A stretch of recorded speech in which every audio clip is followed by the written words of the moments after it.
with at 7:04 on December 14th with regular members Christine Gray, Stephen Sicardi, James Laporta, Phil West, and Anna Tamel. Bruce Bennett is here as an alternate. We don't need to seat him tonight. He is, he's muted. Bruce, are you trying to unmute yourself?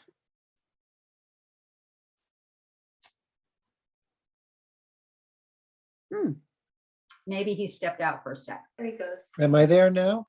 Okay. Yeah. So I've got my iPad because my computer isn't working, so I don't have things hooked up for this. So Well, you can listen, that's great. I can listen and talk.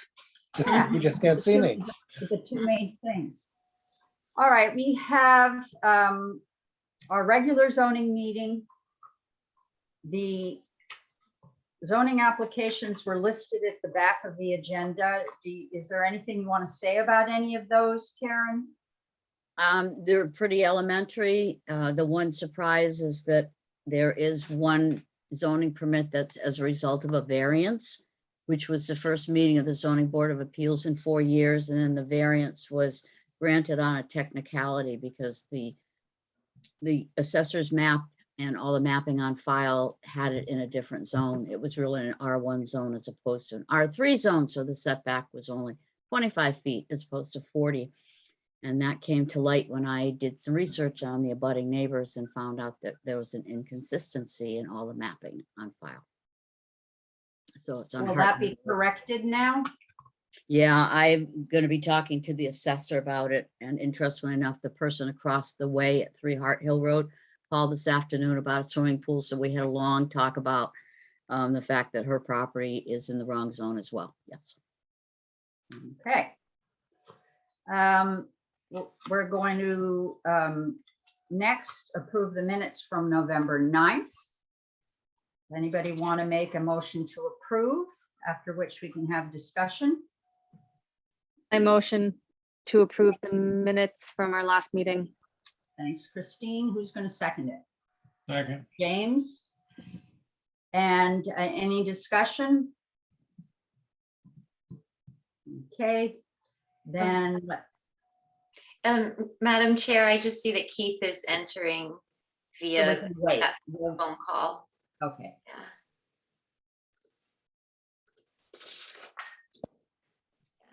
Keith, You are there, you out? Keith? Are you out there? Yep, I'm here. Sorry, I lost service and No we're worries. traveling. I should be back in service for the rest of the call now. Sorry about that. No worries. We'll we rename you so you show up as Keith Bodwell. We were just asking for discussion about anything in the minutes from the last meeting. Any comments, Keith? No, Okay. I think I was absent from the last meeting, so I have no comments. Okay. Very good. So let's have a hands up vote. No, let's have an aye vote. We have 2 people who can't put their hands up. Let's have an aye vote. All in favor? I Sure. All opposed? So the minutes are approved. Under new applications, we have none. Under pending applications, we have none. We're going to move to staff reports. I'll quickly say that your zoning regulations are just about in process to get printed. I hope to get them over. I sent out an email. I wanted to make sure that everybody has a paper copy of the town plan and all the maps that go in it. So you might want to check your folders here and there and see if you have that information. And I take it tonight, we're going to be talking about a planning meeting in February or the end of January and setting some sort of date for that. And I wanted to briefly talk about that process to make sure that I get it started in time. And otherwise, I just wanted to basically put out a positive note in terms of the fact that I've had quite a few interesting phone calls lately. One long one today. I'm not in the office until one of my staff members at the Conservation District has some reports on COVID issues with her house. So I am out of the office until I can make sure that I don't have any problems myself, but I want to speak to the fact that the conversations that I'm having shows that there's really some new activity and some, hopefully some action in Cornwall Bridge, some real interest in some of the businesses on the market, both the fly fishing shop and the shop next to it. It sounds like there's going to be conversations amongst property owners to look at some community spirit type things. So that has made me feel a lot more optimistic. There seems to be a fair amount of phone calls coming in of people that are looking at projects for next year. And the other thing I wanted to say, and this is a personal thing, I was very shocked yesterday when I heard the news of Joanne Vodashek's passing. And I've been in Cornwall for 15 years in January. And I was reminded of, it was this time many years ago, around 2009 with Sweet Pete. And I remember coming home after a very long public hearing. Joanne was the chairman of the Zoning Board of Appeals at that time. She had the community, she had Cream Hill Farm, she had everybody. She did an unbelievably great job in being the chairman of the Zoning Board of Appeals. And I can't begin to tell you how much support she gave me. And when I remember coming home and going, thank God she was there, I wanted to put a positive spin on it, because I think we all need to start putting positive spins on what we're doing here. This board, I'm really pleased to be going into my 15th year here, and I appreciate all of you. We appreciate you. Thanks. Yes, thank you. Do you have anything under correspondence and communications? No, correct? No, I have nothing that was directed to the Planning and Zoning Commission. No. Okay. Then we're down to other business. You say final meeting dates for the year 2022, but we also need to set a date and time for the annual planning meeting. For those of you who are new, I don't know that Bruce or Keith or Christine know about this meeting. We invite all the commissions and boards in town who have had any role tentatively assigned to them in the new town plan to get together and report on the activities that they've had or pursued relating to the plan. Some years for the first few years we held this, it was in person at the town hall. It ran on to 4 or 5 hours.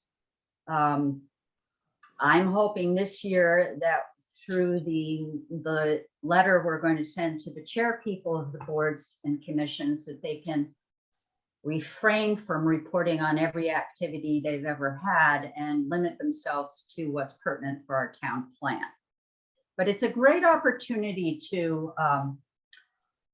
admire our fellow citizens who are all working so hard on our own behalf, on behalf of the town. And residents are also invited to attend.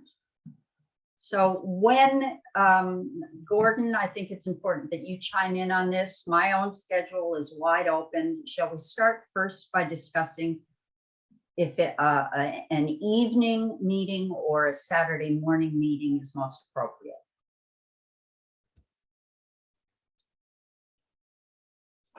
I think an Well, evening meeting. I think times have changed somewhat. We used to do these Saturday mornings because that was enable everybody to do it. But now, as we're probably being virtual, at least for a couple more months, I think that a lot of people are valuing their weekend time so that they can go outside and recreate. And because of all this, we're getting 60 people on a Wednesday night. So I'd be inclined just to do a nighttime thing and leave people the daylight hours if we have good weather to do their daylight thing. So that's my 2 cents. Anybody on the commission have a different feeling about that? What sort of month are we talking? End of January or early February? It's supposed to be in January, but I think we've left it a little late in terms of making an announcement. I prefer the evening as well. As do I. It doesn't matter to me. I have several conflicts around them, but we'll figure out if it can fit. Steve, you got any No, thoughts? I like the evening. Okay. Evening is Bruce, good for me. Yeah, Last- the only thing is that sometimes the weekenders aren't here. Yeah, but if Maybe it's on Friday Zoom.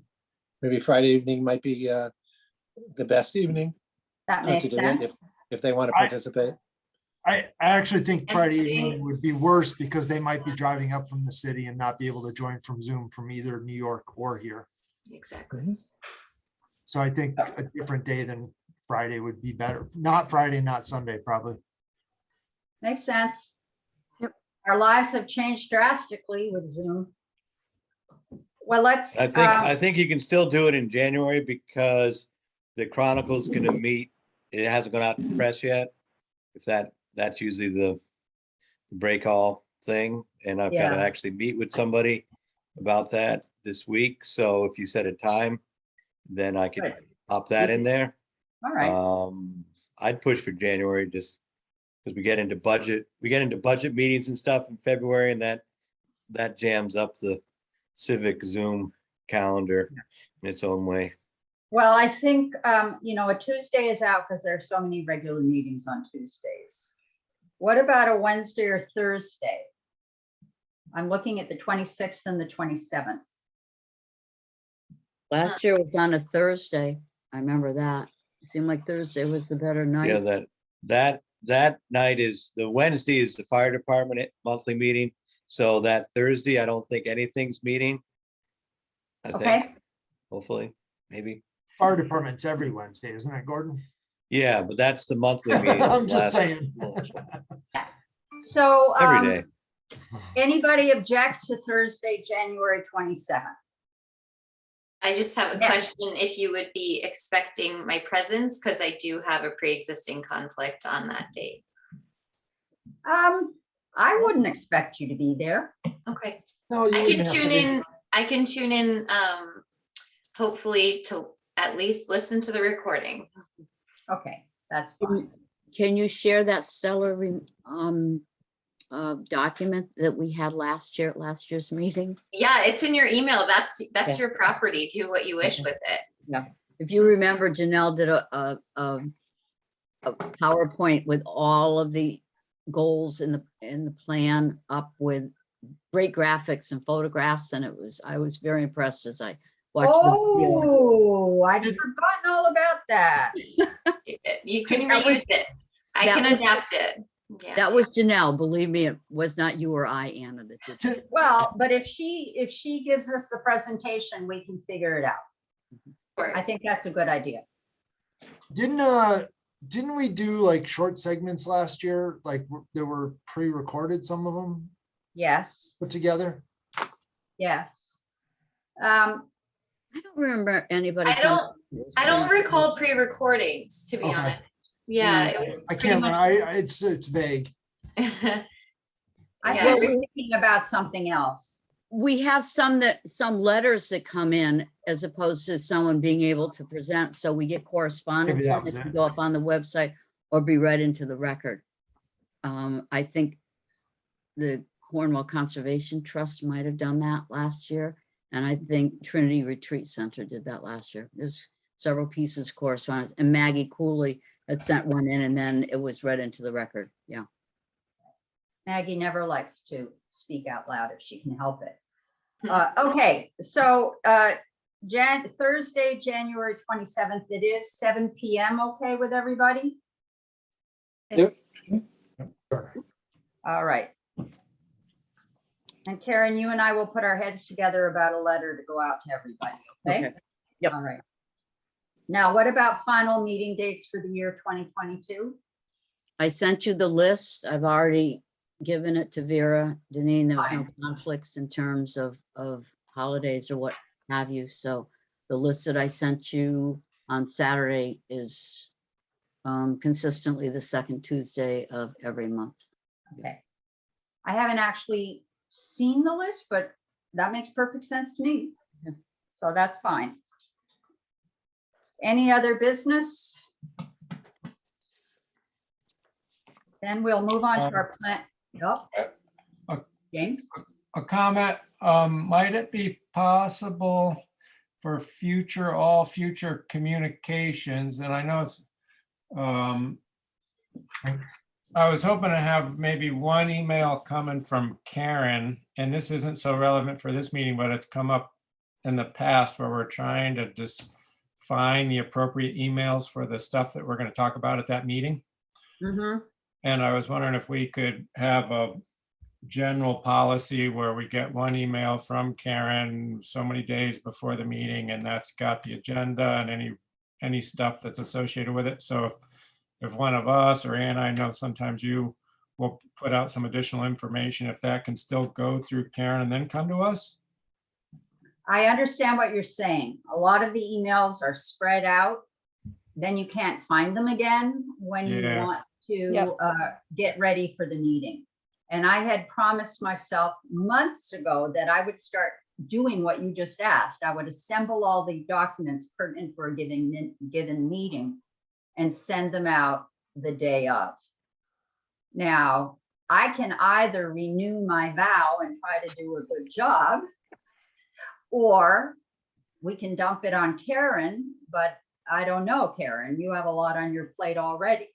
Well, I usually try to get everything out on a Saturday when I can combine everything on my desk and make sure I haven't missed anything, because the new requirements say that you have to announce the meeting so many hours or so many days in advance. And if I went by, I try to post the agenda on Thursday in case something happens and I'm not in town hall, that I can get it to Vera so that the Zoom link and the agenda is up. And then as things come in, which people expect that will be added to the agenda up to a day before, that I have the time to have to correct the agenda, to add anything that. All right, why don't I do my best to start performing this task? Because on the day of our meetings, I basically spend all day thinking about our meeting. So, for example, I bet, James, you would have liked to see Janelle's draft of the regulations come back to you, and Did you, perhaps, We did get it. You Yeah, sent it to Anna, but separately. but you didn't get it again today, you know. I think, is that what you're asking, James, that you want all that background It on the would day be- of? Actually, the day of never really works for me, because I'm usually, I just got home and How about the Saturday then before? the Yeah. Saturday would be Yeah, great. that's great. And if it could come, I don't need it twice. Oh, you just want it the first time. I Yeah. don't think, that's not gonna work for Karen because of her mixed schedule. But So, if she just puts all the stuff together and doesn't send it until Saturday to us, can't, what do you think, Karen? That's okay. Yeah, because I can Friday? actually do it from home as well. It's not like I have to. yeah, All Yeah. right, then we'll leave it in her capable hands. and is it terrible to ask or to set can we set the expectation that stuff needs to be in by, I don't know, Friday? If it is gonna be included in the meeting on the following Tuesday? Tell us about your attitude about applications, Karen, for example.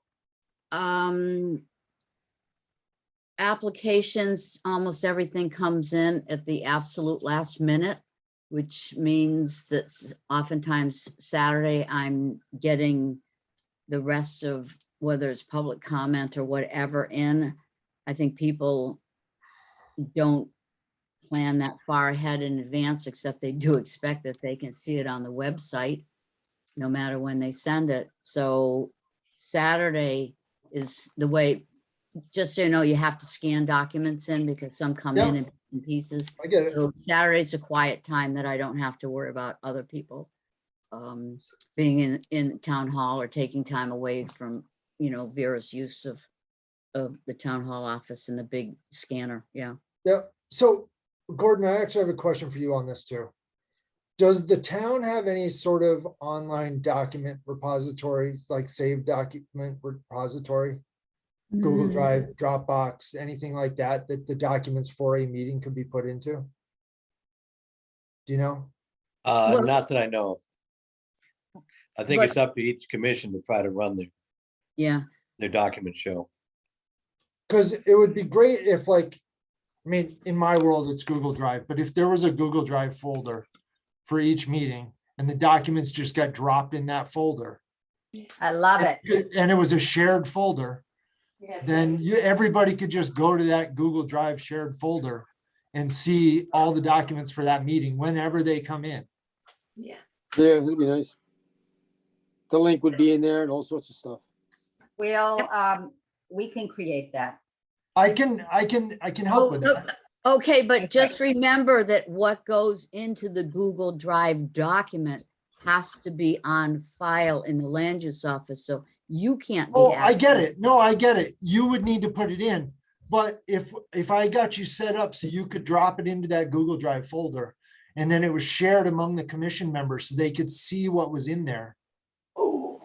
Like all you'd have to do is put it there and we could see what was in the folder. Rather than emailing it, you're just putting it in the Well, folder. she could say in email, all the files are uploaded. She could even include the documents, But but you could early, also just always be able to go to that Drive folder for the next meeting. You would have a love folder it. per meeting and then be able to go to that folder and see all the documents that are in there. I'll put If you together, haven't- I'll put together a proof of concept and share it with you. Phil, we'll talk about it, okay? Okay, yeah. Yeah. If you've never used Google Drive, it's simple. It's Oh, the thought. Yeah, no, I Think know. about it a little bit. Google We'll talk Drive, about it right. offline, Karen, Okay, and see if we can put together a proof of concept. okay. I'm happy to help too. I use Google Drive all the time. Yep. That was a good discussion. When I was a lowly commissioner and not the chair, I used to be driven crazy by the way everything came in at the last minute. So I can relate to the issue. All right, we are now moving on to the planning workshop meeting. I just have, want to bring you back for a second to our home business regulation. And the reason is that John Calhoun has given me a binder full of all of his documents from when he was ZEO in Cornwall 40 years ago or more. And it includes a lot of fantastic historical documents. So I want to report that the home business regulation was written around 1970. And throughout the early years of the 1970s, there were multiple instances where the town had to pay an attorney for a legal opinion whether a given home business, like a doll repair shop, for example, could actually be encompassed by our home business regulations. And there were at least 4 occasions when that had to happen, which cost the town money getting a legal opinion. So in retrospect, I think we were very wise to avoid specific lists of types of home businesses in our revised regulation. You get what I'm saying or telling you? Legal advice is very expensive.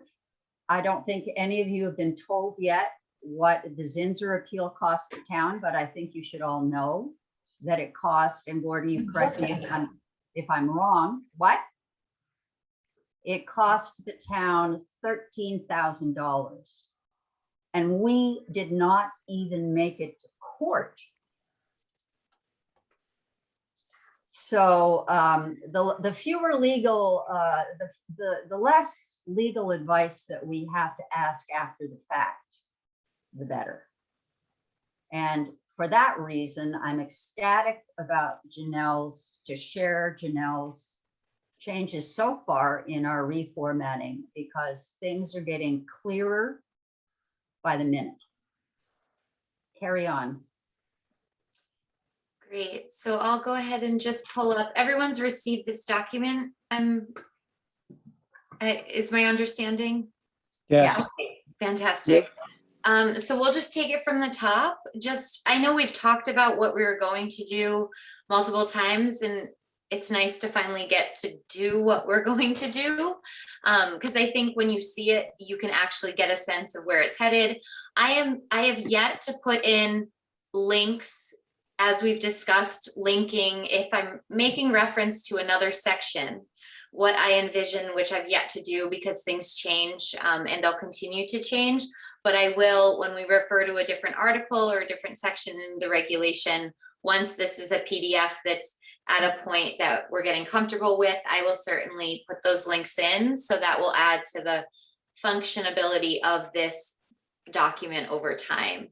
But just in brief, this is very much the outline that we have discussed, looking at the regulations, the current regulations, and then just the organization of where we would go with the new reformatted regulations, bringing intent and purpose to the forefront as written, pretty much as written now in the current regulations, moving into zoning district zoning map, including that zoning map, getting into general provisions, what is applicable everywhere, and then definitions and interpretations. What I have given you is that first Article 1 through 4. I've continued to work on my end on dimensional requirements, etc., making very, very minimal changes, and also making note where there might be a statute to just discuss, and some changes that we might want to discuss.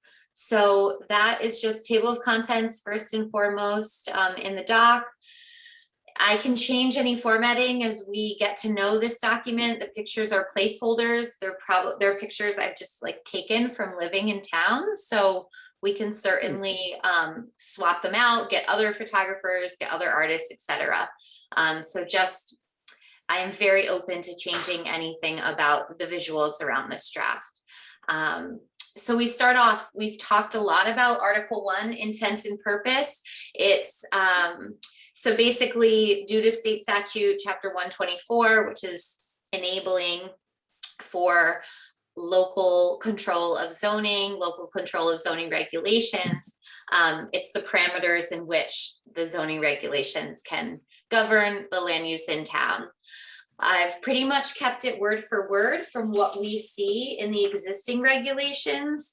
The changes that I have made, so page 1, the changes that I've made, there was a sentence after to preserve and protect farmland, support the right to farm, that said that is no agricultural or farming operation shall be deemed to constitute a nuisance, provided such operation follows generally accepted agricultural practices. I took that out. Oftentimes I do follow the approach that simple can be best, and we will get into agricultural uses and the general provisions of agricultural uses. But from first glance, just having that sentence on nuisance, just in the way that it was written, I have omitted it. If the commission wishes otherwise, I can pull it back in. Janelle, this was actually one of the questions I had, because I know I was under the impression that we were just reformatting and that we weren't changing content or wording. But it sounds like there are, I mean, just reading it, there are, a bunch of changes. So I don't know. Could I quickly speak to this Sure. particular piece? I've had to address that particular paragraph in the past couple of weeks, and the fact that it cuts off and doesn't contain the whole all the language which is being questioned in this case. It is much better just to refer to the section and not have the balance of what you just said needs to be taken out. It's causing confusion. Yes. So, and also to jump onto Christine. So Christine, yes, substantially, anything is being changed, I'm bringing it first and foremost to the commission. Where I am making changes is for clarity's sake. So in some instances, there are changes because explanations are conflicting, and particularly with the Housatonic overlay zone, some of the information can just be, it's in multiple parts of the regulations, so that's relocating everything into one section. Okay. I mean, I just, is it something that we as a commission are going to discuss, or are we? That's what we're doing right now. Yeah, Yeah, page by it's- page. It Okay. sounds like it's not been removed. It's just, from the regulation, it's just cleaned up a little bit. In this section, it's not addressed, but it's still addressed elsewhere in the regulation, and that hasn't been touched yet. Correct? Yes, correct. So what was in the regulations currently is this excerpt from the right to farm ordinance, which is referenced here in this bold. So any Connecticut general statutes that is referenced in its entirety, this sentence on nuisance is in there, and the regulations pulled out as written currently that one little piece about agricultural and farming not constituting a nuisance, but really everything is stated within the right to farm. Very valid point. Okay, just So then you're not actually making changes. You're making verbal changes to this, but you're not changing the intent of what has been put in here. yes, Got it. that's a very, very articulate way to say it. And I will, at every instance that there are verbal, literal changes to the regulations, I have like handwriting all over the current regulation to really bring it to light, so everyone is aware of the intent behind, whether it's a clarity, whether it's an addition of a statute reference, or whether it's something that is due to recent legislation. But that's really the changes that are in the draft currently that I'm presenting to the commission, in summary, are a result of a few things. Just clarity, so to take something away that might not be clear, defined, etc. A statutory change, so making sure that the regulations do reflect what is written within the statute, especially in light of many recent changes. And then just for conciseness, clarity, bringing it into one spot instead of little pieces throughout. So well, as any sentence gets changed, I'll certainly discuss that. I'd like to just comment on the second to last bullet. Mhm. Provide adequate light and air. One of the original wording also had after that, prevent overcrowding of land, undue concentration of population. And those are gone now. And the reason they're gone is the state doesn't want them there. Right.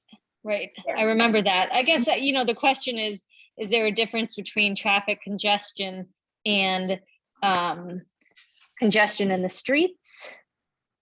I don't know if it's just, these are very small terms, and maybe that they mean the same thing. Well, congestion in the streets could be referring to people walking around because we've let too many people into town. This is the difficulty with language. Right, but the difficulty with language is that if we start changing the language, then I believe we are also possibly changing intent. So why would we not just say what the old zoning regulation said, which was for now? Because the whole point is to elevate the language beyond when these regulations were written, which happens to have been 1985. Okay. We use English differently now. And those of us, let me finish. And then anybody can comment, but just wait until the person speaking is done. During the years on this commission, we've experienced periods of confusion among the people applying based on our regulations about exactly what they mean. So Right. the intent of the regulation is staying the same. Janelle is using her suggested language for Well, how to make it all clearer. Oftentimes, especially for this, that is not my suggested language. That's actually, if I'm Yes. not mistaken, what's literally in Public Act 2129, Yes. also known as the Enabling Act 8-2. Okay, I- and then I have no problem with that, but I wouldn't mind knowing that, like, if there's a change to language, is it a Right. Janelle change? Because Oh. the reason that I'm saying this is that Janelle does have people who question her, right?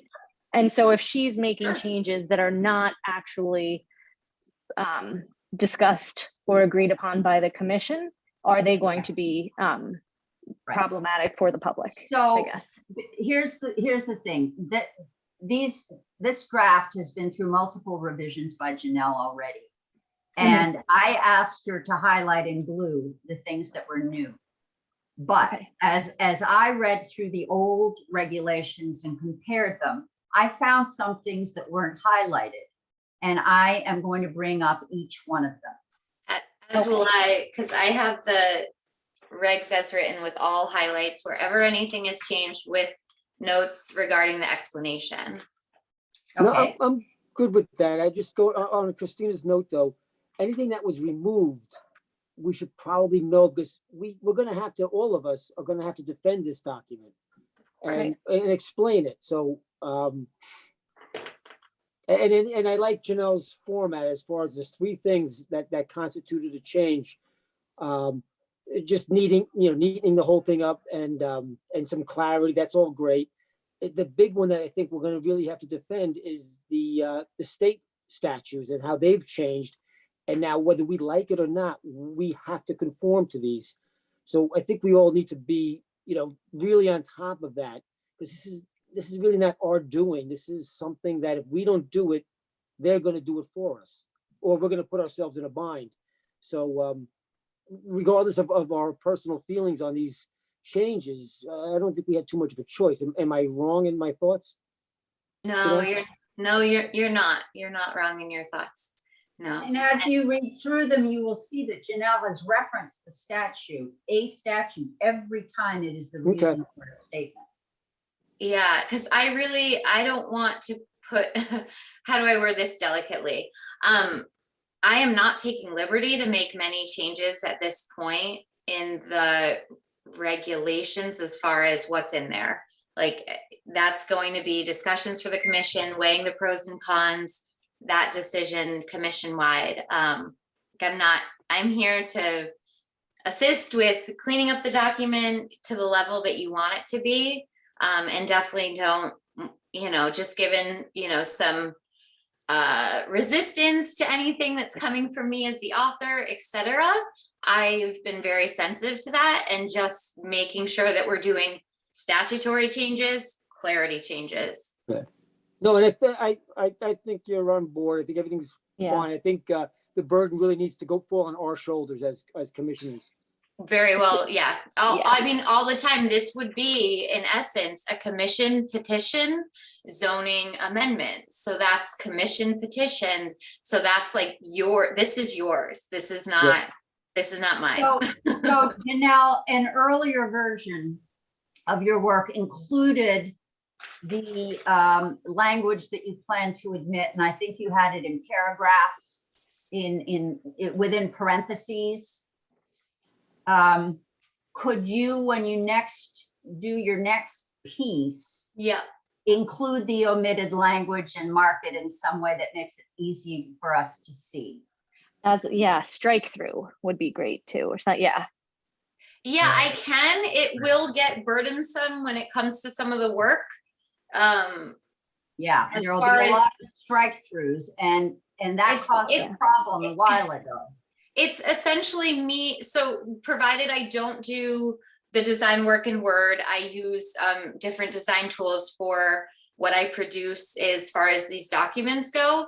I would essentially be taking regulations that I hope everyone has a copy of, rewriting them, putting them, so typing them through page 87 into this formatting and then striking through, highlighting, etc. I mean, I'm Sure. always happy to do that work. It just, I hope everyone yeah. does refer to their regulations when we're having these discussions. So one eye on the screen with all of the regulations as written today. Fair enough. James, That- you have your hand up.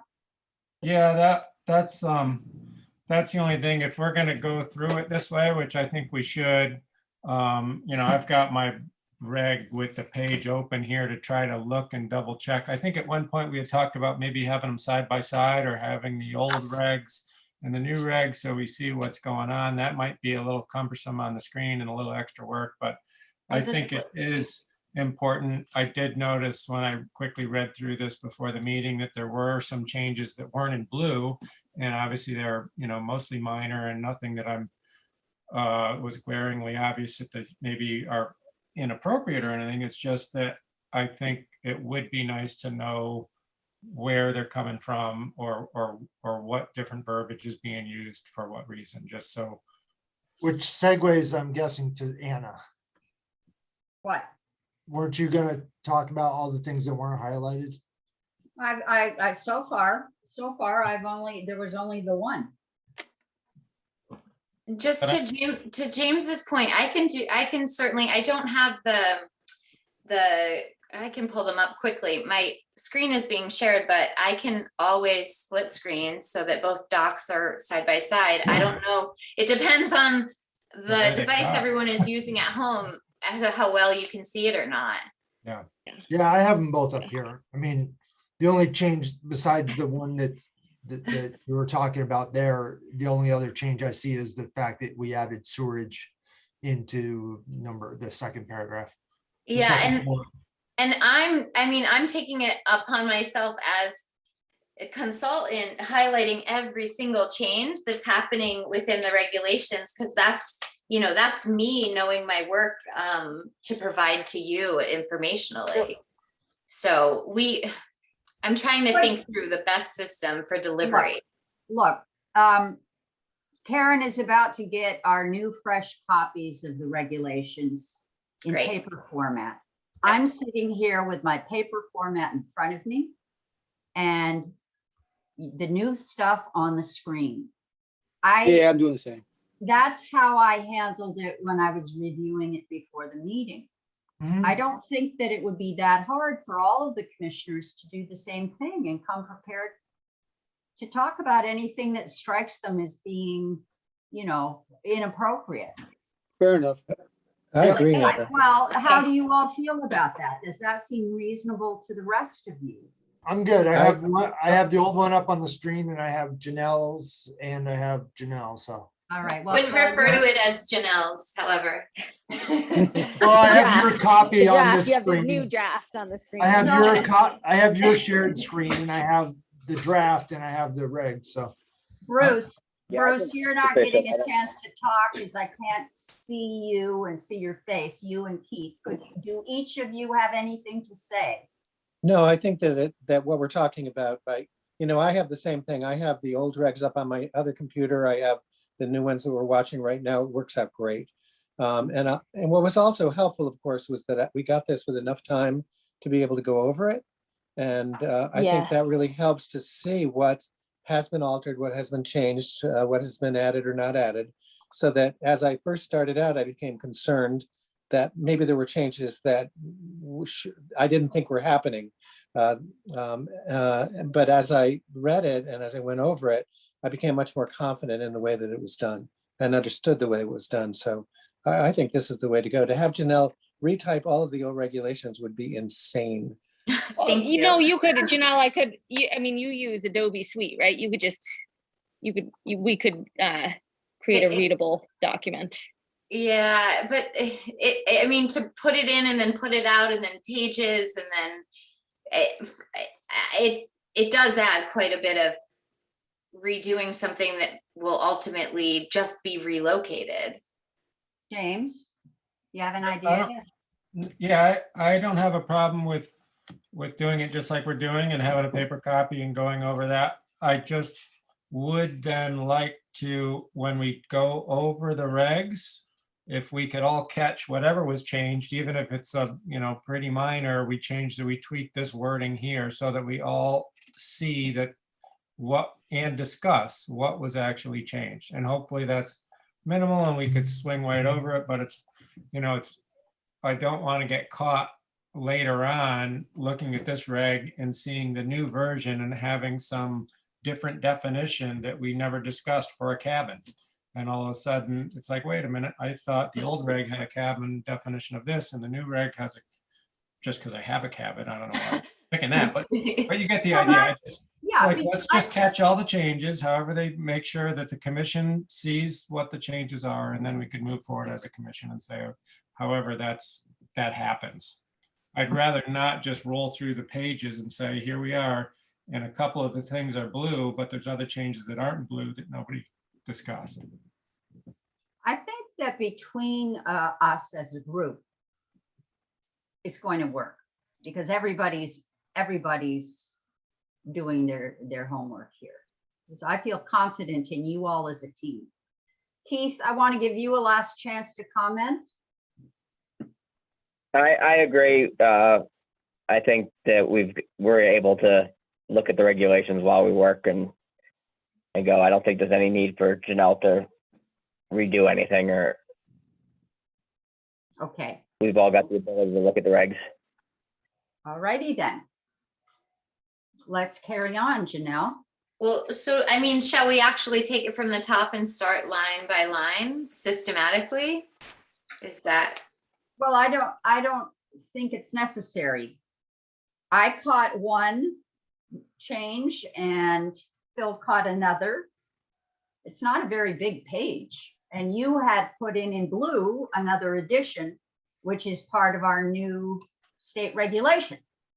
Yeah, so that what is in blue is a result of Public Act 2129. Again, the enabling statute, that 5-2, which gives us the power to have zoning regulations in our individual towns. Just another note, I did take after the here and afters. So there was here and after the regulations and here and after the commission. And again, that is just a simplification, but I am not wed to any approach. Just took it to be simplified. Yep. Yep. That works. I'm good. Good. I got a One quick question. question. Oh. Go ahead, Christina. So it was the third paragraph, to conserve and maintain. Mhm. We went from what was it? Appropriate uses of land and buildings to promote a balanced pattern of land uses. Is there, I mean, I think they mean the same thing to me. Was there a reason, is appropriate uses no longer an acceptable term? No, appropriate is just very subjective. Because what might be appropriate to me might not be appropriate to you. Right. But that's just more of an approach that in land use, I see more a balanced use of land more so than appropriate as a key term. Okay. So appropriate was problematic and we need to find something else to. It's just a subjective term, so it's not very clear. We would have to define appropriate somewhere. Right. Well, what, Yeah, and then balance. I guess the question is, what is balanced? What's a balanced pattern of land Some good, use? some bad. Exactly. What do planners mean by that phrase? Balance, so that you're not, that your best use of land always comes to mind. So you're balanced in the measure of how you're addressing the built environment, how you're conserving the environmental resources against the built environment, against the streets, against all of the built environment, essentially. So built environment versus natural environment, that's the yin, the yang, the balance, the good, the bad. Okay, well, that makes sense now. Yeah. Yeah, I mean, because what, as planning and zoning commissioners, we look at that artificial, the human-made building footprints, and balancing that with, what is there, the nature, that's come before all of us. Yep. So the term land uses in this case doesn't mean just the built environment. It Right. means anything, conservation, Correct. parks. Yeah, Okay, yeah, not just buildings and land and buildings. I got a quick question on the old regulations where it says to provide adequate light and air, prevent overcrowding of land.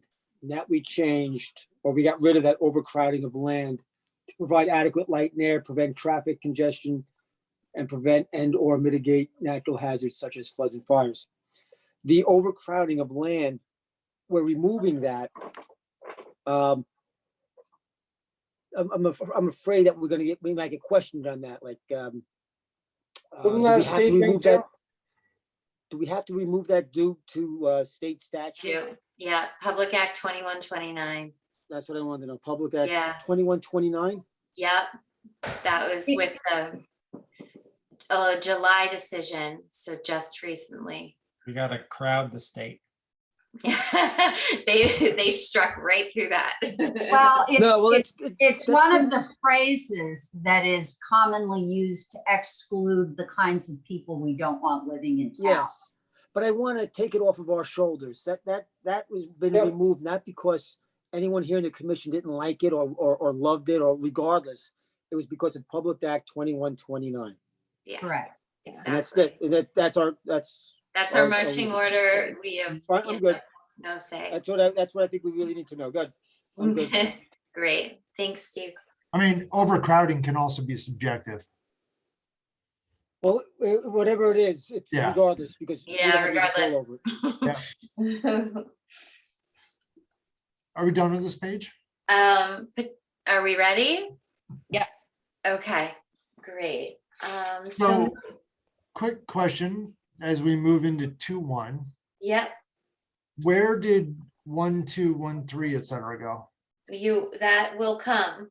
That will Okay. be a part of, It's in chapter 3. yeah, Got it. so it's general provisions. It's No, very that's fine. I great. didn't do my homework as well as I should have. No, you're all Quick good. answer was helpful. And you will also see, so the language that's on page 2, administration, zoning permits, violation penalties, other permits, interpretations of the regulations, that will have a home in the administration and enforcement. That's less about, the meat of the regulations. Not, the regulations are telling you what can you do where, and administration and enforcement is telling you basically how. So that will be moved to the end, especially enforcement. It's not the introductory chapter. And then we get into Article 2. So directly from what I have is page 4 in the current regulations. So here we go. So zones. Could I just I'm sorry, I want to make a comment about the wisdom of moving that particular section. Here we are asking someone who wants to do something on their property to read our regulations, and they've barely gotten into page 2, and suddenly we're talking about all the ways we plan to punish them. It's just, it's just the wrong place. Well, Right. we haven't even told anyone like what we can do where either. Yeah, no, having it, this Article 2 zones and zoning map and the way it's broken down is just so clear, right? It is exactly the information that people want to start with. Right. Yeah, 100% behind the change of structural I love it. Yeah. So as far as the changes go, There's nothing around the zones has changed. The organization has just included so one can discern what's residential, what is commercial, and then what's an overlay district. Those weren't differentiated, and I think it is helpful because the way in which these rules work is truly dependent upon, or is it an overlay, is it a base zone, commercial versus residential. So there's that adjustment. And then this is where I'd create that link. So see Article 8 eventually would have a hot link so that one could just click on Article 8 and then see all the overlays and read about all the overlays. So we get into zoning map, and this is verbatim. Other than the sentence that says the above map and any amendments hereto are hereby made a part of these regulations, because there is no above map, at least in the regulations that I have seen. Yes. So I took that one sentence out. Yeah. And then when we get into,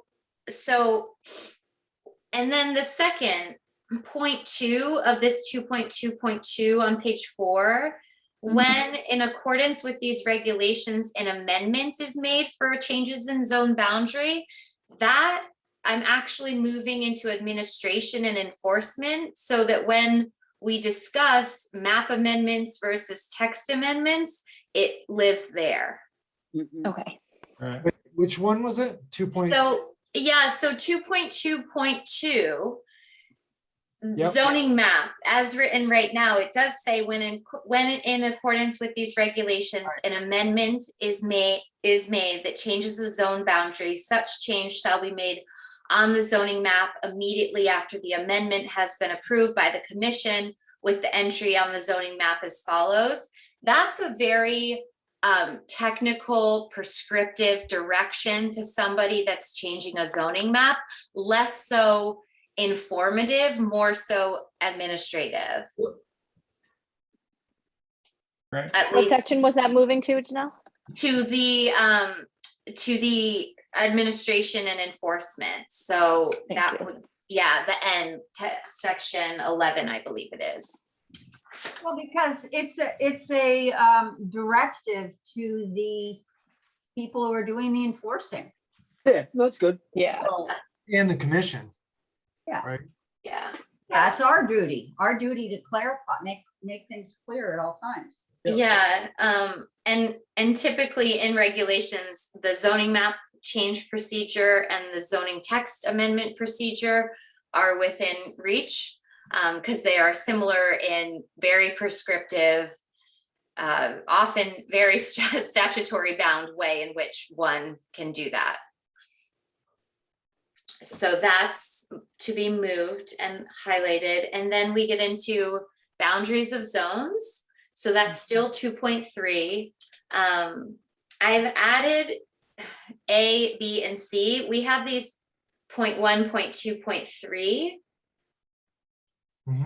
For myself, and this is again just a stylistic thing, always at the direction of the commission.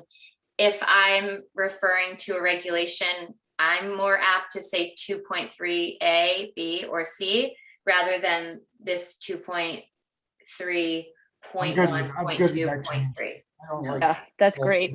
And that will carry over. You will see I tend to use A, B, C instead of this point decimal system, just because it's embedded underneath. Okay, yeah. Janelle, what do you do with further reduction? I have yet to happen upon one, but I won't be surprised when I do, and then we will discuss as a group. Okay. And then you go back to the numbers maybe, or That's what I thought, actually, go Great. back to the numbers.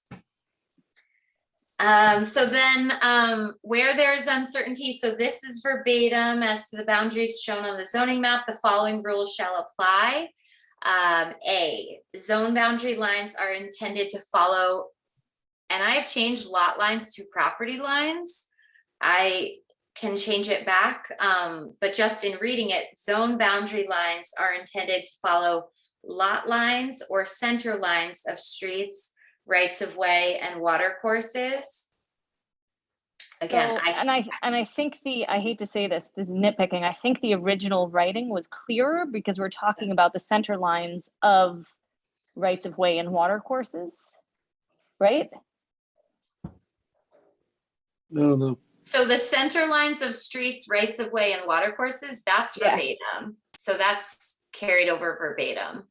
Yeah, so we have to take out the or, center lines of streets, comma, rights of way and water courses. I'm sorry, it's silly. Oh, I see. So you're saying center lines of streets, comma. Right. Yeah, Oh, Rights yeah. of way and water Yep, courses. sure. good catch. Thank you for that. So let's say leave it as written. And I would probably stick with the lot lines because we're talking about lots. And somebody might own more than one lot, so their property isn't necessarily the lot line boundary. We're specific for. That's perfect. Let's just stick with it. So it will read, zone boundary lines are intended to follow lot lines, center lines of streets, rights of way, and water courses. Excellent. Okay. And then I added just the title split zones. It helps sometimes when you, at least for me, when I title something and then I try to refer to it, whether it's in conversation or an explanation, to have a name for it. So we refer to this in zoning as split zones. So I just popped it in there so that the explanation explains what it is, but it just says where a lot of record falls into 2 or more zones. And this is actually 0.4. correct. Yes. Yeah. So this has been moved up from 0.4, and then I believe it is verbatim where a lot of It record is. falls into 2 or more. I do, so another little idiosyncrasy that I do just in this industry, if there's a number, to type it and then include it in parentheses. That's something that I've done consistently, or I've added consistently throughout the document. But again, up to everyone. I can go back. No, to that's what it great. was. Okay. Yeah, that's very clear. So Yeah. just for my Um, clarity, what it says there, just because part of this is like actually reading the whole regulations with a fine tooth comb. Exactly. It says, Yeah. it says that if you have a lot that has in it, like, let's say an R1 and an R3, then you can do the R1 100 feet into the R3 part of the property, but not beyond that. Right? Yeah, that's a tricky example because in R3, you can essentially do everything that you're allowed to do in R1 and then some. So I'd use the reverse example. Okay, fine. And say, yeah, like you can, some spillage from R3 can end up in R1. So if you had an R3, and you were going, well, in an R1 to an R3, the setback's different, right? Mm-hmm. So you could use the smaller setback in the first 100 feet of that R3. This is just talking about use. This is Yeah, just talking so about use. Okay, So not dimensional requirements yet. okay. Like if you have a commercial general business lot next to an R1 lot, Okay. you could have That came 100 up feet for of us. commercial. That actually came up for the commission maybe 3 years ago with the Cornwall Bridge train station. Sebastian, Yeah. Okay. you got a commercial So- zone property.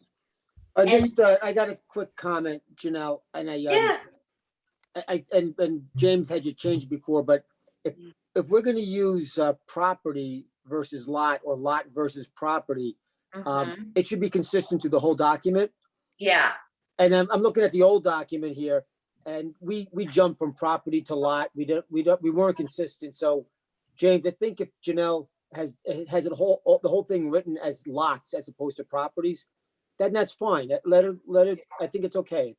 I don't think it's a big deal, but it sounds like she's got consistency in there where we didn't have that before. So am I onto something or no? Yeah, no, good comment, Steve. It's, I mean, it's honestly up to you, up to all of you, what you feel is the word that resonates with you, or the word that one think they're would both- understand. I think they're both easily defined and they both sort of mean the same thing. Yeah. I like it that it's consistent throughout the document, whichever one we choose. And Okay, if you already did lot, let's just stick with I lot. think lot is fine. okay. This is There a are really, Many people in this town whose property includes more than one lot. And some of the lots are scattered around the town from each other. Yeah, and you could view it any way they want and we can explain it, but I think I like this, the consistency that she's got. Thank you, Janelle. Yeah, I think it probably should be lot, because that's what we're talking about. Property could mean all kinds of stuff. Yep. Great. So what I have highlighted here in the regulations, it's under point 2, and it reads, where the boundary lines are shown approximately on the location of property lines and the exact location of the boundary is not indicated by a dimension, then the property or lot line shall be the zone boundary. I feel that that's really redundant, provided A is already there. right. But that's just my read. And again, where some changes do come into play, and this is where I'm more than willing to go with, you know, us weighing the pros and the cons. Some things I have strike through just for clarity's sake. I like what you did. Okay, okay. Yeah. And then furthermore, with point 3, if anyone can explain this to me, that would be really great. Where the boundary is shown parallel to a street, such boundary shall be interpreted as running parallel to the nearest street line and at such distance therein as indicated on the zoning map.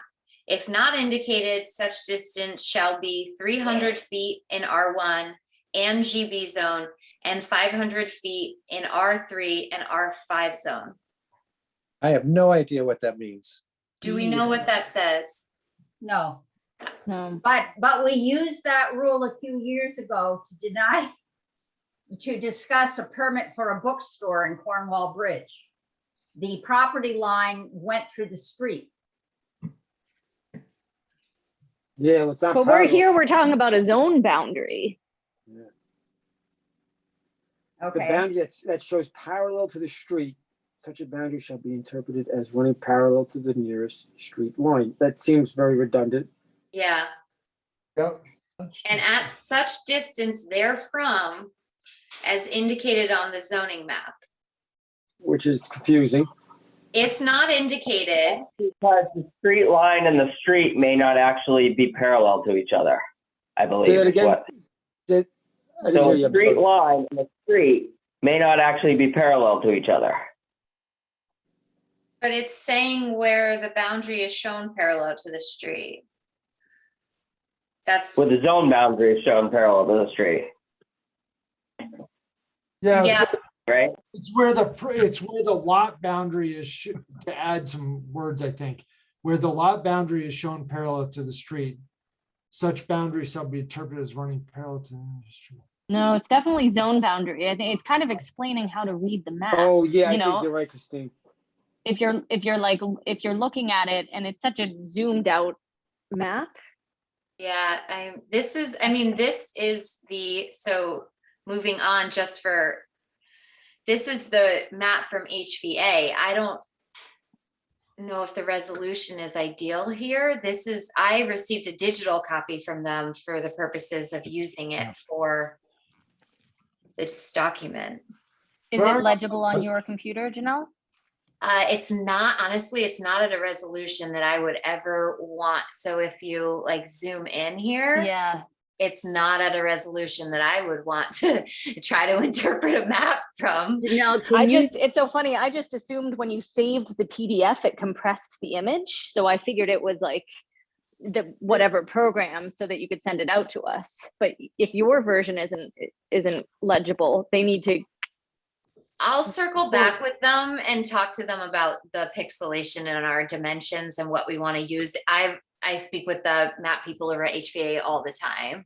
Okay.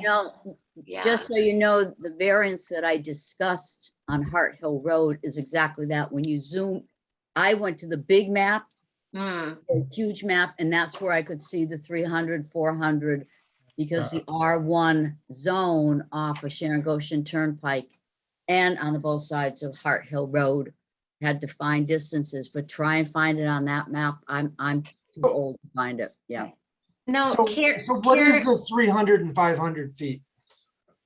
What You know, is it's, that it's describing? interesting. I don't know if you, well, you can see it on her map as well. And I'm wondering if the 300 and 500 feet, if you look in at, say, the Cornwall Plains or West Cornwall, something like that. I don't know if you guys can see this on this map, but see how there's a rough idea that the zone has overtaken the road by approximately 300 feet there or something.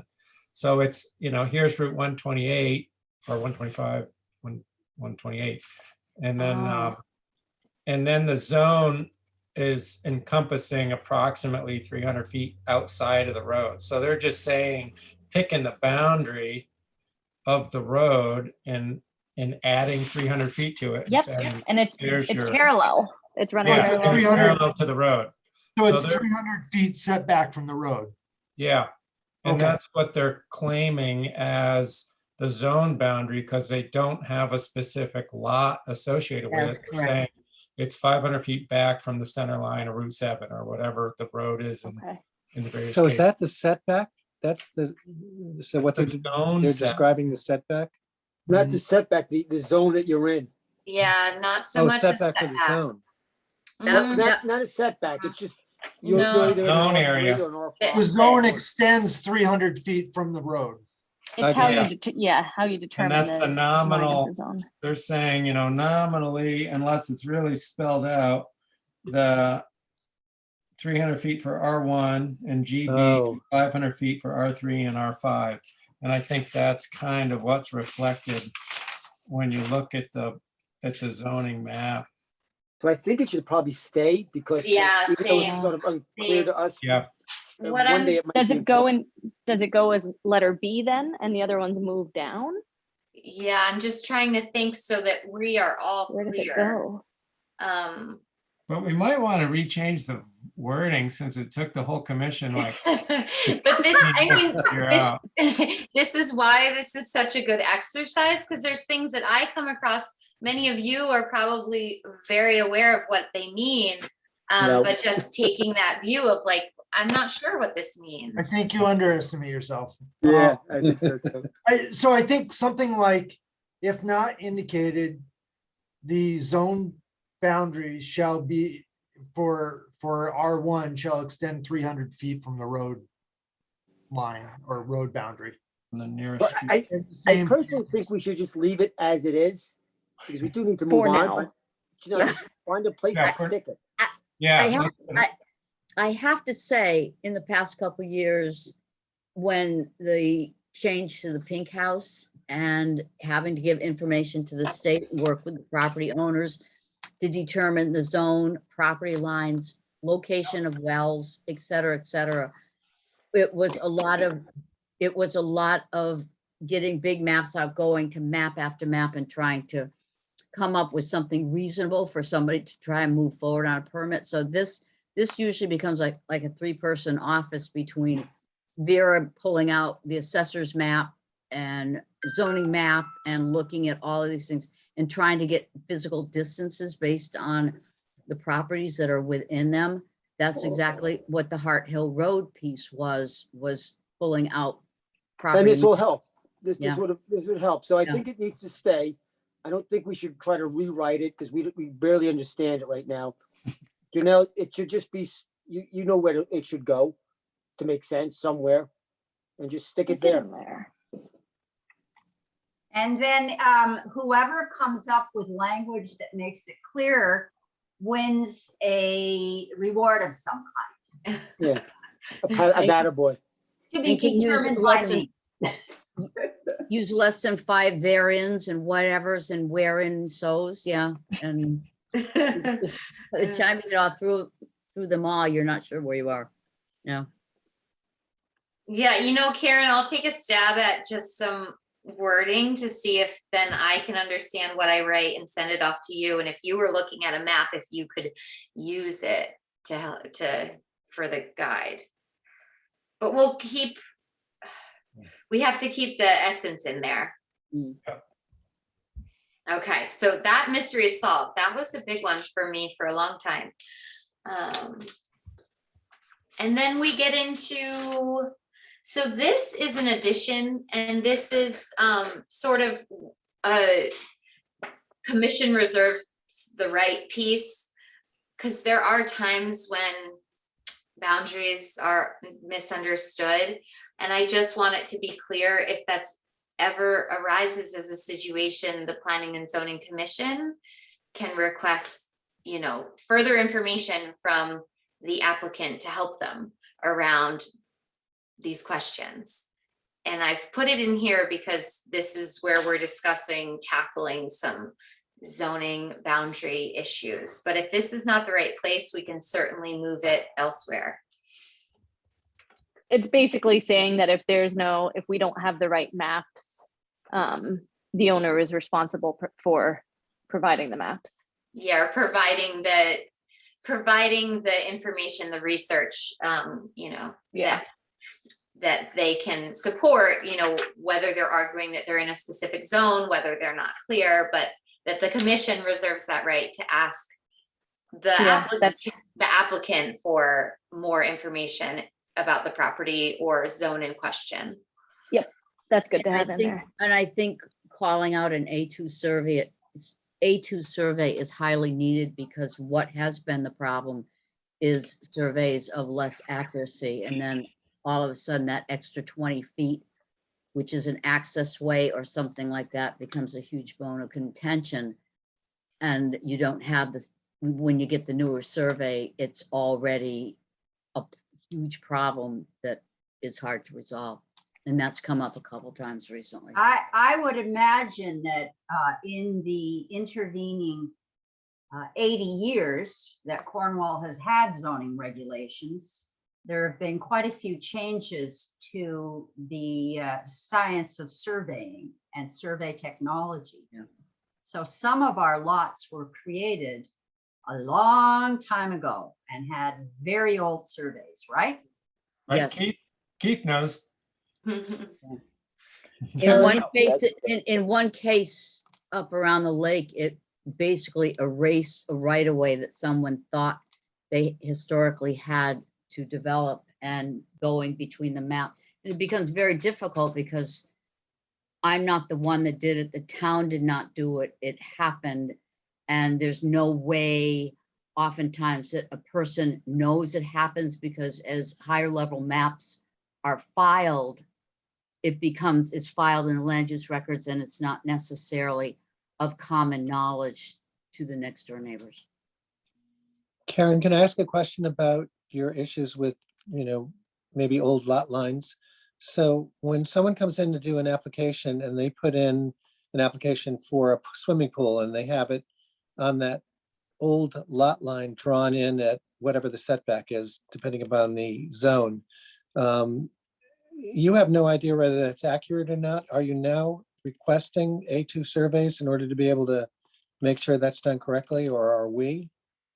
I have the right to ask for enough information to be able to make the proper decision, and something just drawn on and that's good enough, and it's one thing. And yes, I have the right to ask, because we've had issues with houses that have ended up, 2 feet into the setback and completely constructed. And then how can you sign off on a certificate of zoning compliance when it fails to comply with zoning? And that's oftentimes when the question isn't asked before the project commences, and then the problem is amplified in trying to resolve it. But yeah, the higher level mapping is starting to come forward. I know in Cornwall, when you have very, very big acreage zoning, for someone to be asked to have an A2 survey to put something on a 40-acre lot seems ridiculous to them, but if they are building right on or right close to the lot line, it becomes a real issue that you have to require it. Yeah. Because then the next door neighbor has the rights of knowing what is going on close to their boundary line. And that has come up a fair amount lately, yeah. And most towns will require that. I assume, that if anything's like within a few feet of a lot line, you're not only going to require an A2 survey, you're going to require that the surveyor stake the Yes, area and Yeah. then perform an as-built, right? Yeah. I mean, that's just Exactly. standard. Mhm. Yep.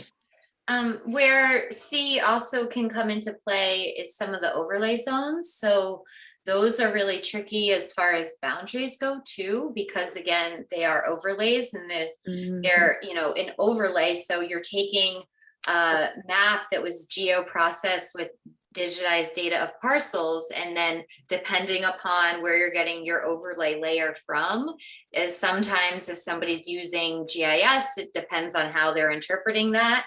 So where the overlays apply, this could be very important just because there may be instances where it comes up. Am I in the flood zone? Am I not? Situations like that. Yep. So so just referencing the regulations effective currently, we get in now to the different overlay zones. So there's a little bit of a blurb on each one that's descriptive. I have taken this out of this particular introduction piece and really moved that into the section that I intend to cover all of the overlays and all their details, and that's going to be section 8, article 8. That makes a ton of sense. Great. So this language we will return to and read closer. Plan conservation zone goes with it. And next, so we don't get into, so we'll skip over this pixelated map. General provisions. So Sorry. yeah. I'm just noticing that there might be a slight conflict in terms of how we're approaching. In the boundary zones, we talk about in case they're in 2 different zones, then they lesser restricted and can be applied all the way up to 100 feet within the more restrictive zone, potentially. We talked about if you've got these, where is that? I forget. On here. That was the one that Phil was asking for clarification about with the R3, R5 zone. But then when we go to like the aquifer protection overlay zone or flood hazard zone, and I'm assuming the Housatonic River overlay zone, we don't want that ruling to apply. And we specifically say, in the event of a conflict of land use requirements, the more restrictive shall apply. So I'm just wondering if maybe make a little sticky note to ourselves when we maybe go back through regulations at some point to make sure that there's not some weird language conflict there. Well, yeah, that was the split zones number or letter B. Yeah, And I see where you're going there. And I think maybe it's not applicable. I think you could solve it by saying that overlay zones don't apply or something. Yeah, just something like some wording there so that we realize that we don't get caught out by someone Yes. saying.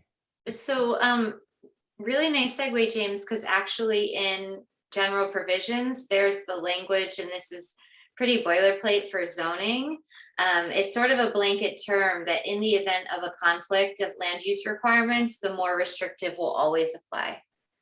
So whether you're in this overlay zone or anywhere. But but we're saying that doesn't apply in the split zones, right? Because the use is allowed in either zone. By 100 feet into the other zone. Requirements, though, I don't look at in the same way as a zone. But you can do different stuff in a general business zone than you can in a R1 zone. Right? And if you're splitting, if your lot splits those 2 zones, you could go 100 feet into the R1 zone and do a GB zone. But that doesn't apply for who's the overlay zones, the aquifer protection or flood hazard. So Right. it's just Well, when we let's- spell out that split zone, we might want to say, In parentheses, does excludes overlay zones. split zones excluding overlay zones were allowed, yeah, some,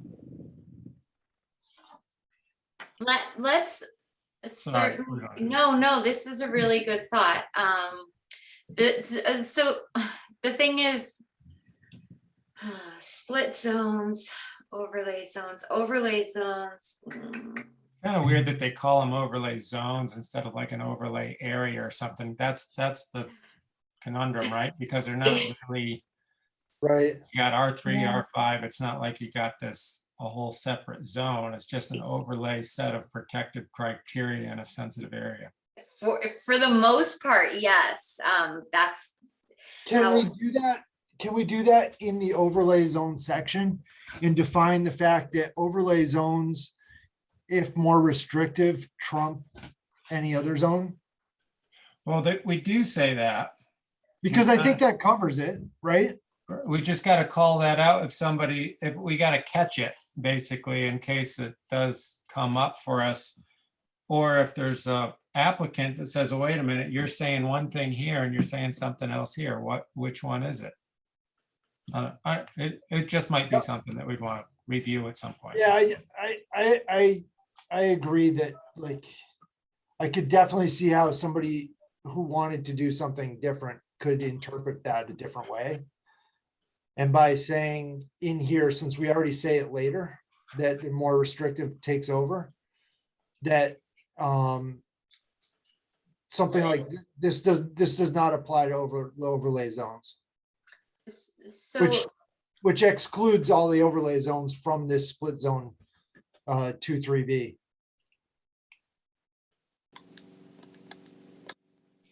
So in my reading over this many times, so we're discussing the boundaries of zones here on this page that we have in front of the screen. And then on page 5, what James is referring to is discussing the requirements within the zone. So the requirements within the overlay zone, less so the boundary of the zone or the boundary of the overlay. You're right. So Yeah, it's different. yeah. It's requirements, less so boundaries. But do you think that that's also maybe, I mean, some of the aquifer protection overlay zones might only be 100 feet wide. And now we're saying you can go into that 100 feet with our split zone. No. Overlays are not, so that is not a zone, a base zone. So this, and I see, I mean, that might be where we say, Do we say base zone versus other zone? I don't like. Well, you already, that term. Janelle already called them overlay districts, the way you laid them out, which is so nice. So I think it Oh. might be helpful just, and maybe, I mean, potentially, and we'll figure out where to place this. I have a big red flag here on my regulations to make sure that it is communicated that overlay zones are treated differently in respects to split zones. Because it's not a zone, as overlay, and it's the way that it's just bad wording, but overlay zones aren't really zones in the same sense that R1 is a zone, R2 is a zone, R5 is a zone. So it's really an overlay Janelle- area.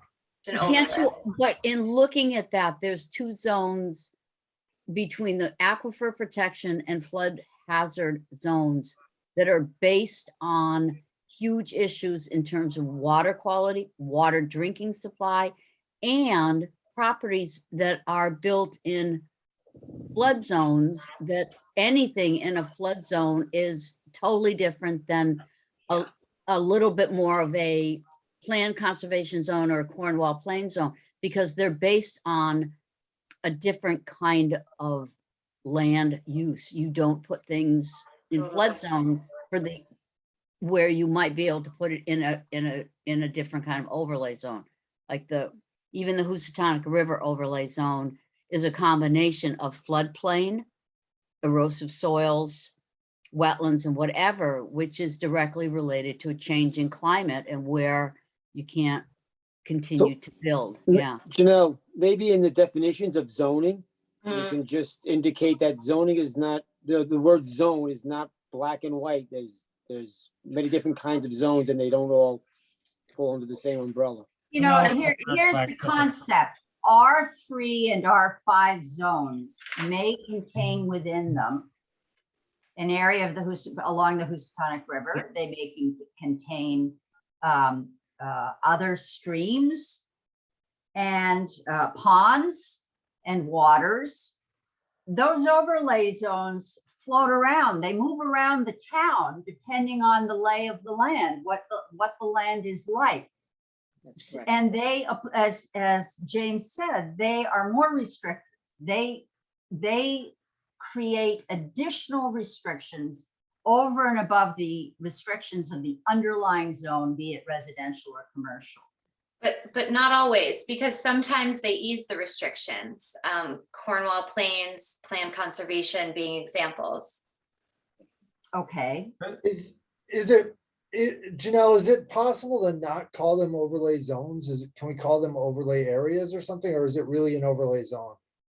That's the language. I mean, if I'm very open, if it's something that's helpful, overlay zone is just the way planning addresses it. I think it might be helpful. I'm thinking of two things as these discussions are going on. One is to include overlay zone in the definitions article.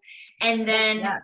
when we get to see Article 8, to perhaps have a nice little blurb before launching into each specifics of the zone about overlays and how they function. Yeah. And that will only be so if anyone were to come to, Karen, to the land use office and say, well, what do I do?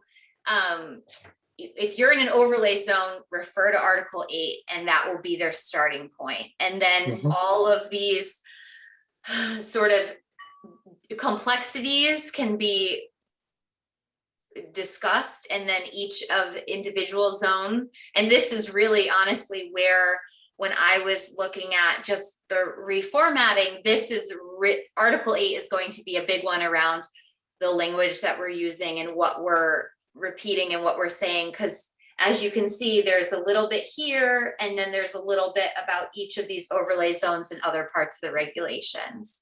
So bringing it all into one place in as clear of a way as possible, that's my goal for Article 8. So in the split zones, do we put a thing at the end, say overlay zones are treated differently, see Section 8?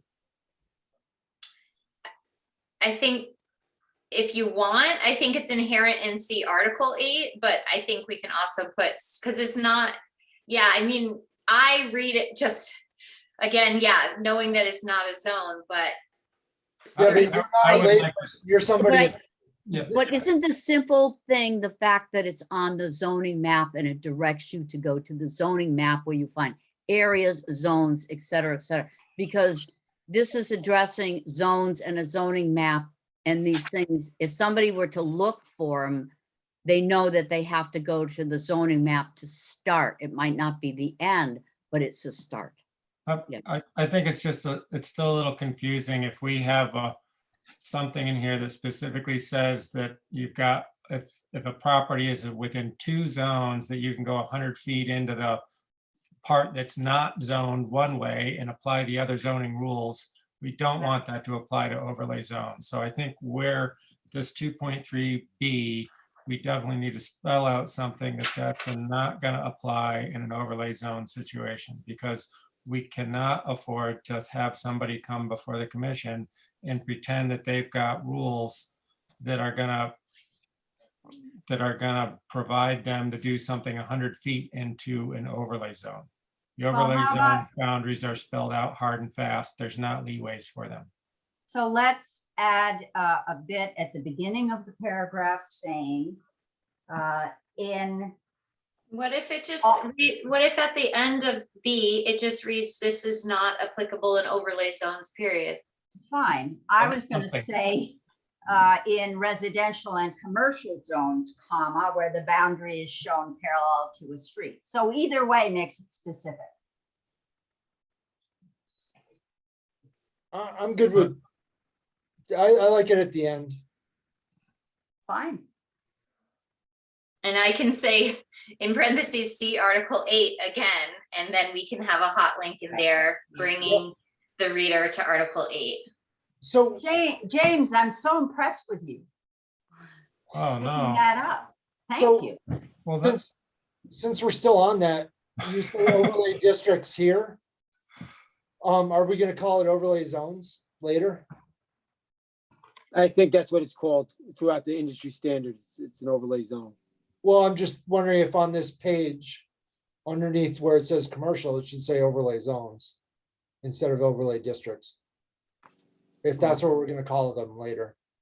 It's absolutely up to you. Yeah. Yeah, maybe. You know, throughout, I have to explain something. Throughout the state, zones and districts are considered equivalent. And even the same, and in the language of the legislation, they're used interchangeably. But I think for the sake of Cornwall, we'd be better off using a single consistent term, as everybody has talked about. Great, so that would be zones. Yeah. I see, just to Anna's point, I use them interchangeably, just having lived in a more urban area, and I realize in rural areas, the term district is not as utilized. I always follow the word district with attorney, and that doesn't help. So how does everyone feel? General provisions is a little bit meaty because we get into the loveliness that is conformities and non-conformities. Do we want to embark on Article 3 at this time, or do we want to pick Article 3 up when we meet in the new year? I think it's fine to stop here. I think we've made quite a bit of progress, and that we're all getting comfortable with the process and how we're going to do it, and how important it is for each of us to contribute and participate. I do want to say that general provisions has a lot of brand new paragraphs There are. that don't exist in our current regulations, and it's the whole section on community standards. Maybe Janelle, you could just, before we quit for the night, explain where that came from. Yeah, so this came from discussions of, I've such a vacuum of time with COVID, so I can't say if it was a year ago. It might have been a little over a year ago when we first began this exercise with reworking the regulations. There was just the thought of having general provisions that were, a lot of regulations talk about environmental standards, just general standards that are expected everywhere, regardless of zone, regardless of use. And this has made its way here. Some of the pieces are pulled from other places within the regulations and just finally mentioned and brought to the forefront, just around general things that are needed for all uses. So we get into site access, we get into energy efficiency, we get into connectivity, historic and cultural resources, environmental protection, health and prosperity. And the thought process going back over a year was certainly to bring this to the forefront of the regulations, so that it's really highlighted and emphasized and understood as these are community standards. These are standards throughout town. So it sets the ground rules for that. And then we get into the less exciting, very statutory, boilerplate, conflicting rules language and uniformity language. So Janelle, for the next meeting, can you sort of have on hand where the pieces that came out of our regulations currently came from, so that we can reference that when we go over it? Yes, and I will do that for all meetings moving forward. Okay. Absolutely, yeah. Cool. Cool. And definitions too. So definitions is definitely a work in progress. I feel like we'll keep visiting terms that we're going to be like, oh, we should definitely define that. We should definitely define that. So as I go through, I think I added some notes at the end of what I've sent along, just all of our uses that we don't define. So that's sort of where I started with thinking through what definitions we might want to bring into the regulations, and then just some other terms that often come up in planning. And then I'm sure as we go through this exercise, like even tonight, I just realized we should add overlay zone to our definitions. And So- split zone. It's a fantastic chapter. Fantastic. Cool. That's gonna take a long time. I feel like definitions, we might hit it and then return to it and come back to it, just because there's so much in there. Maybe we want to intersperse definitions night with in between some other regulation nights. Like Yeah. pick a night and work through some definitions, then the next meeting go back to going through the regulations. Yeah, because that's gonna take a lot of time for Now, you sure. can save that for the days that you haven't really prepared the rest of the document for us. You can say, "Oh, Thanks for the tip. Thanks for the tip, Bill. I'll keep that in my back pocket. Janelle, just a quick question. The use chart that you so nicely prepared, where are you planning on fitting that in? Permitted uses, section, Okay. that's gonna be section 07. Okay.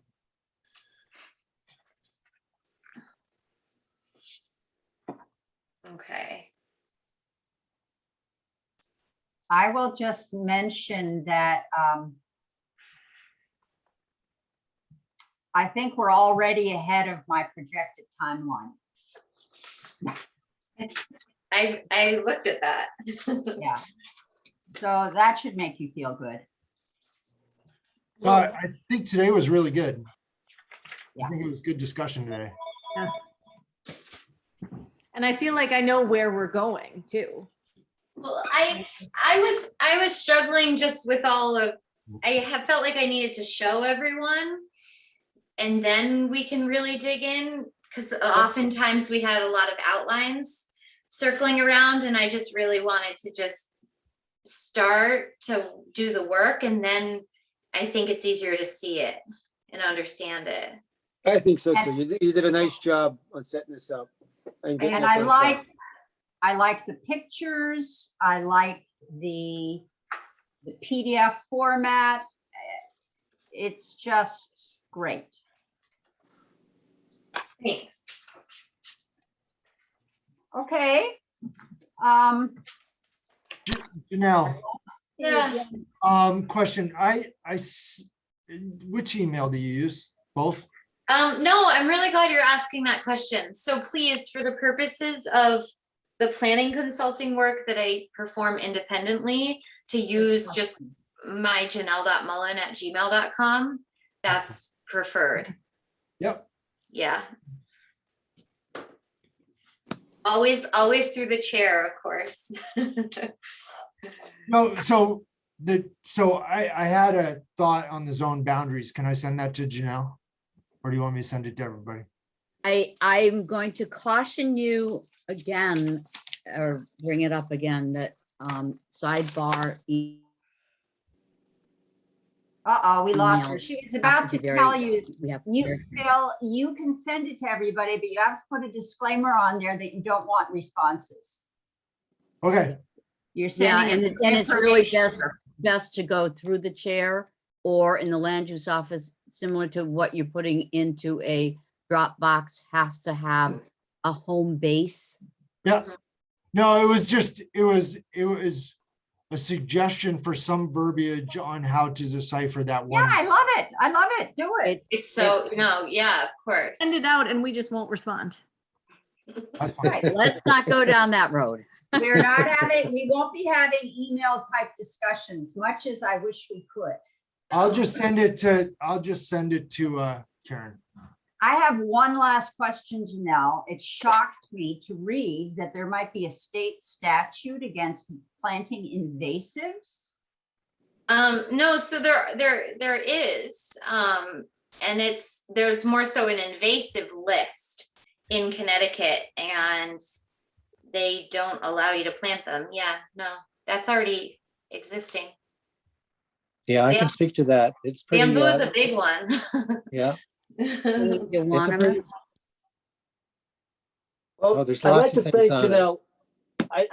I think if we all just sit back and reflect on how well we would have done this without Janelle, yeah, we would realize how important Janelle is to us. And I wish there was other people here besides our commission, but Janelle, we could never, ever do this without you. We would be just falling over ourselves constantly. So Thank thank you. you. That's Thank you for very your sweet of you organization. to say. No, Thank it's you. 100% true. I don't think anybody here thinks we could do this on our own. no, We Just- need direction. Or would Thank you. want to. Well, then just use that when public hearings come. Yes. yeah, Amen. right. And yeah, and when online conversations come too. Thank you. Our next meeting is January 11th, Yep. Tuesday in the new year. Karen, do we have to have elections this year? I think we do, yeah. And is that usually in January? Mhm. I probably should have looked to see if it was tonight, but it's usually been in January, yes. I'd like to mention another historical fact that I found in all these old records. Our commission used to have bylaws, and there was a rule that the bylaws have to be reviewed every year at the time of the election of officers. So- I will drag them back out. They were No. reviewed a couple years ago, yes. Yeah, well, let's not do it now, but I just want you all to know that it's on my long-term agenda as work for us to actually have some viable bylaws. Okay, And that's so future commissioners will be better informed about what is expected of people who serve on the commission. Karen, you're printing out new regs, right? Yes. For us, should the bylaws go with that?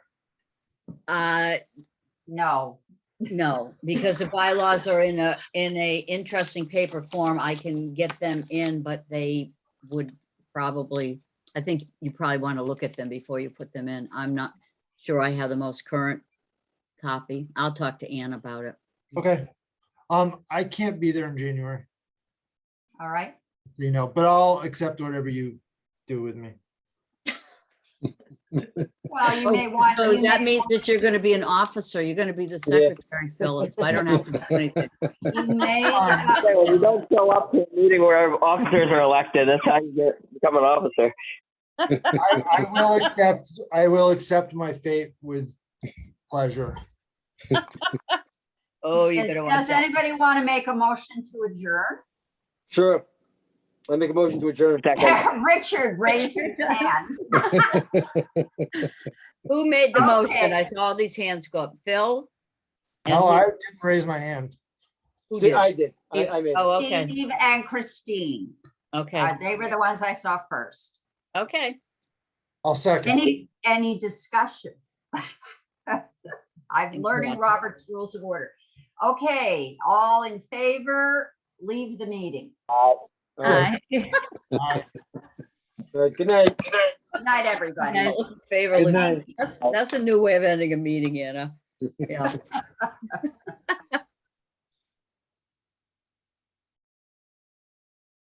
Bye, Richard. Bye, Gordon.